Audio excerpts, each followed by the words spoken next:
بسم الله الرحمن الرحيم، وصل اللهم وسلم على حبيبنا وإمامنا ونبينا سيدنا محمد، ألف صلاة وألف سلام عليه.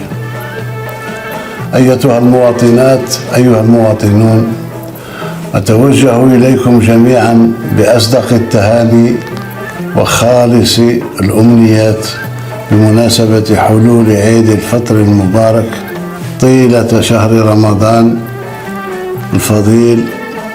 نحمد الله الذي وفقنا لصيامه وقيامه، إذ عم فيه الخير والطمأنينة، وساد فيه الارتياح والتضامن كميزة وراسخة في مجتمعنا العريق.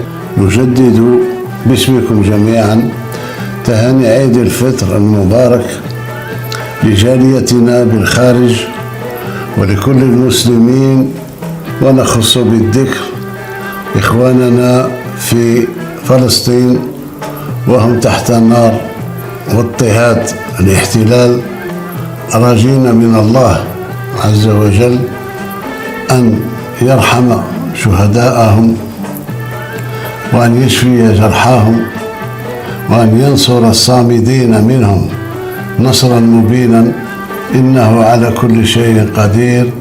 عيدكم مبارك سعيد، كل عام وأنتم بخير. تحيا الجزائر حرة أبية، المجد والخلود لشهدائنا الأبرار، والسلام عليكم ورحمة الله تعالى وبركاته.